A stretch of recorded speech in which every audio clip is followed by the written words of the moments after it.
Assalamualaikum warahmatullahi wabarakatuh. Perkenalkan, nama saya Triwidodo dan teman saya Erlin Erlin, Prastiawati akan mempresentasikan terkait dengan proposal skripsi. Lanjut langsung saja. Judul dari proposal ini skripsinya berjudul Pengaruh Pemeriksaan Pajak dan Penagihan Pajak terhadap penerimaan pajak di Kantor Pelayanan Pajak Penanaman Modal Asing 2. Oke, lanjut saja. Untuk daftar isinya, yang pertama ada bab 1, ada latar belakang, rumusan masalah, tinjauan dan manfaat. Kemudian bab 2 ada kajian pustaka, kerangka konseptual, dan bab 3 ada jenis penelitian, populasi sampel teknik, dan juga metode pengumpulan data. Nah, selanjutnya, latar belakangnya sendiri. Nah, pajak merupakan sumber utama penerimaan negara yang vital dalam pembiayaan nasional. Nah, dengan sistem self-assessment, wajib pajak diberi wewenang untuk menghitung dan melaporkan kewajiban pajaknya sendiri. Nah, namun, sistem ini berisiko menimbulkan ketidakpatuhan, sehingga diperlukan pengawasan melalui pemeriksaan dan manajemen pajak. Nah, pemeriksaan ini dilakukan untuk menguji kebenaran atas pelaporan tersebut, kemudian sementara penagihan itu digunakan untuk memaksa wajib pajak untuk melunasi hutang pajaknya. Jadi hutang pajak yang dari hasil pemeriksaan ataupun dari STP surat tagihan pajak seperti itu ya, seperti SKPKB, SKPKPT gitu ya. Nah, meskipun keduanya diharapkan meningkatkan penerimaan, nah hasil penelitian menunjukkan temuan yang belum konsisten. Maksudnya ini penelitian sebelumnya, jurnal-jurnal sebelumnya gitu ya. Nah, ini menyatakan penagihan berpengaruh signifikan, ada yang tidak seperti itu. Nah, oleh karena itu ini eh, penelitian ini penting ya dilakukan untuk mengkaji pengaruh pemeriksaan dan penagihan pajak terhadap penerimaan pajak, khususnya di PMA 2, guna mendukung evaluasi perumusan kebijakan perpajakan yang lebih efektif lagi. Nah, untuk rumusan masalah yang pertama adalah apakah pemeriksaan pajak berpengaruh positif terhadap penerimaan pajak? Yang kedua, apakah penagihan pajak berpengaruh positif terhadap penerimaan pajak? Dan yang terakhir adalah apakah pemeriksaan pajak dan penagihan pajak secara simultan itu berpengaruh positif terhadap penerimaan pajak pada KPP. Nah, selanjutnya ada tujuan dan manfaat penelitian. Nah, penelitian ini bertujuan untuk membuktikan secara empiris adanya pemeriksaan dan penagihan pajak terhadap penerimaan pajak, pengaruh maksud saya, dengan pendekatan verifikatif untuk menguji hipotesis yang telah dirumuskan. Nah, secara khusus, penelitian ini ingin mengetahui apakah masing-masing variabel tersebut, baik secara parsial maupun simultan, berpengaruh signifikan terhadap peningkatan penerimaan pajak. Pendekatan kuantitatif ini digunakan untuk mendapatkan hasil yang objektif dan terukur. Nah, manfaat teoritis dari penelitian ini adalah memberikan kontribusi pada pengembangan literatur di bidang perpajakan. Kemudian secara praktis, hasil penelitian ini dapat dimanfaatkan oleh DJP dan KPP sebagai bahan evaluasi strategi pengawasan terkait pemeriksaan dan penagihan, nah menjadi dasar kebijakan intensifikasi pajak, serta referensi ilmiah bagi peneliti dan mahasiswa dalam penelitian sejenis seperti itu. Nah, landasan teori. Nah, ini penerimaan pajak itu merupakan indikator utama kinerja fiskal negara dan menjadi sumber penting dalam pembiayaan nasional. Nah, untuk meningkatkan penerimaan pajak tersebut, DJP tidak hanya mengandalkan sistem self-assessment saja, tapi juga mengimplementasikan strategi pengawasan dan penegakan hukum melalui pemeriksaan dan penagihan pajak khususnya ya, selain profesi yang lain. Nah, namun efektivitas dari kedua instrumen ini masih menjadi perdebatan karena hasil penelitian sebelumnya itu menunjukkan temuan yang tidak konsisten. Nah, beberapa studi menunjukkan bahwa penagihan pajak secara konsisten memiliki pengaruh signifikan terhadap penerimaan pajak. Misalnya penerimaan oleh Habibah et al. Tahun 2025 dan Rosita et al. Tahun 2022 itu menemukan bahwa penagihan lebih efektif dibandingkan pemeriksaan. Nah, sementara Hanifah dan juga Dinda tahun 2023 dan 2022 itu menunjukkan bahwa keduanya baik pemeriksaan maupun penagihan itu berpengaruh signifikan terhadap penerimaan jika dijalankan secara terintegrasi dan tepat sasaran. Kemudian, sebaliknya penelitian lain seperti Siaan tahun 2021 itu menyoroti bahwa meskipun pemeriksaan dan penagihan memiliki pengaruh positif, namun pengaruhnya itu tidak signifikan terhadap penerimaan PPh. Nah, ini menunjukkan bahwa efektivitas penegakan hukum perpajakan sangat bergantung pada konteks karakteristik wajib pajak, jenis pajak, serta kondisi kelembagaan di masing-masing KPP. Nah, dengan melihat perbedaan temuan tersebut, jelas bahwa masih terdapat research gap yang perlu dijembatani.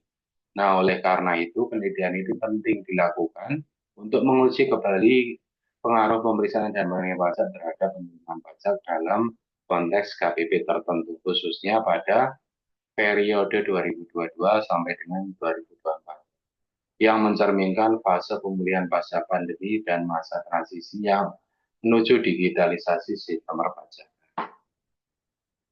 Nah, ini kerangka konseptual. Nah, penelitian ini menggunakan pendekatan kuantitatif dengan desain asosiatif untuk menguji seberapa besar pengaruh pemeriksaan pajak X1 dan juga penagihan pajak sebagai S2 terhadap penerimaan Y. Artinya independennya ada di X1 dan X2, kemudian dependennya ada baik secara parsial maupun simultan seperti itu ya. Nah, pemeriksaan pajak diukur melalui indikator seperti jumlah pemeriksaan, nilai SKPKB, jenis pemeriksaannya, kemudian sedangkan penagihan itu dapat diukur dari jumlah surat kasanya, nilai piutang tertagih, serta intensitas tindakan lanjutan. Nah, penerimaan pajak sebagai variabel terikat diukur berdasarkan realisasi penerimaan BPH dan BPN. Nah, dalam periode tertentu dengan menggunakan metode regresi linear. Nah, penelitian ini bertujuan untuk mengidentifikasi apakah peningkatan kegiatan pemeriksaan dan penagihan pajak berbanding lurus dengan peningkatan penerimaan pajak. Nah, kalau kita lihat gambarnya seperti itu ya. Yang pertama ada variabel X1 itu bisa uh, diisi dengan jumlah pemeriksaan, nilai SKPKB, atau juga bisa dari jenis pemeriksaan.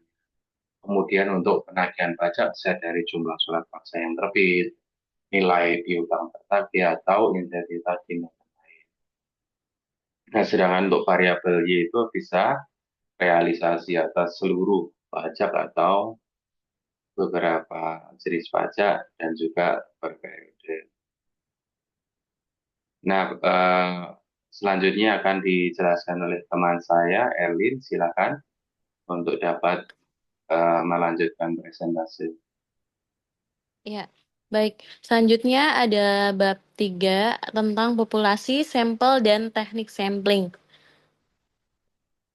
Bab 3 ada jenis pertama kita bahas tentang penelitian dan pendekatan. Nah, penelitian di sini kan merupakan penelitian kuantitatif verifikatif yang bertujuan untuk membuktikan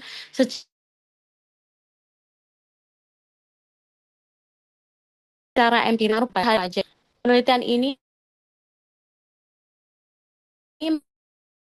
menguji hipotesis menggunakan data sekunder, angka-angka seperti pemeriksaan, nilai penagih, dan analisis dilakukan metode regresi linear berganda untuk mengukur pengaruh lokal maupun simultan antara bebas dan variabel terikat. Untuk pendekatan ini dipilih oleh peneliti karena dapat memberikan hasil yang objektif, terukur, dan general bagi konteks kantor pelayanan pajak yang menjadi lokasi penelitian, tepatnya di KPP PA 2.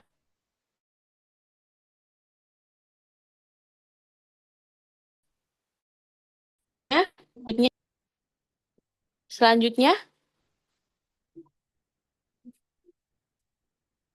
Selanjutnya ada populasi sampel dan teknik sampling pada penelitian ini mencakup seluruh data laporan bulanan terkait pemeriksaan, penagihan pajak, dan penerimaan pajak pada KPP yang menjadi objek penelitian selama periode tahun 2022 hingga tahun 2024. Nah, sampel ini diambil menggunakan metode purposive sampling dengan kriteria data yang tersedia itu lengkap selama periode tersebut dan kemudian KPP aktif melakukan pemeriksaan dan penagihan serta data itu berbentuk kuantitatif dan siap untuk dianalisis secara statistik. Untuk pemilihan periode 3 tahun ini dimaksudkan untuk mencerminkan dinamika terkini pelaksanaan pengawasan perpajakan pasca pandemi tepatnya, sehingga hasil analisis itu diharapkan relevan dan mendukung pengujian hipotesis secara optimal.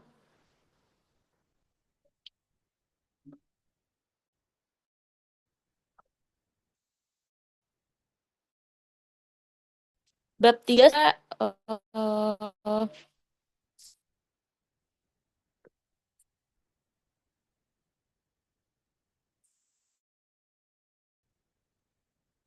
tiga selanjutnya Bab 3 selanjutnya ada sumber dan metode pengumpulan data. Nah, penelitian ini menggunakan data sekunder sebagai sumber utama yang diperoleh secara tidak penelitian pihak lain. Ini meliputi laporan internal dan publikasi resmi dari KPP pendukung dari keuangan dan Badan Pusat Statistik jika diperlukan. Selanjutnya,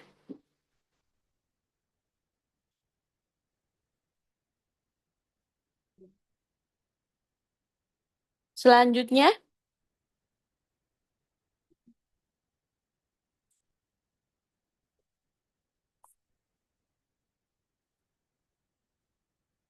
selanjutnya ada sumber dan metode pengumpulan data. Jenis data yang dikumpulkan ini mencakup jumlah pemeriksaan pajak per bulan termasuk SKPKB dan SKPKBT.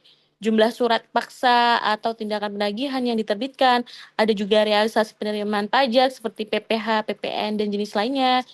Kemudian ada yang secara tahunan, serta data relevan lain yang terkait dengan aktivitas pengawasan dan penerimaan pajak selama periode 2022 hingga 2024. Teknik pengumpulan data pada penelitian ini juga dilakukan melalui metode dokumentasi dengan menelusuri dokumen resmi, laporan bulanan, publikasi daring DJP, dan arsip pada KPP. Jika data tidak tersedia secara terbuka, peneliti ini akan mengajukan permohonan resmi untuk mendapatkan akses data yang dibutuhkan. Biasanya kalau di DJP itu menggunakan e-riset. Baik, kesimpulannya dari penelitian ini secara keseluruhan diharapkan dapat memberikan bukti empiris mengenai efektivitas kegiatan pemeriksaan dan penagihan pajak dalam mendukung optimalisasi penerimaan pajak serta memberikan dasar pertimbangan yang kuat bagi otoritas pajak dalam meningkatkan kualitas pengawasan dan administrasi perpajakan di masa yang akan datang.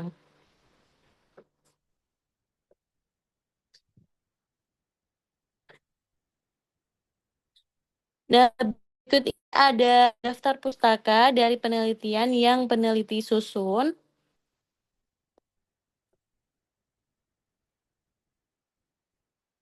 Selanjutnya, baik, sekian presentasi dari saya, Erlin, dan rekan saya, Riwidodo. Semoga presentasi ini sangat bermanfaat. Apabila ada kesalahan kami mohon maaf. Terima kasih banyak. Wassalamualaikum Waalaikumsalam warahmatullahi warahmatullahi wabarakatuh. wabarakatuh.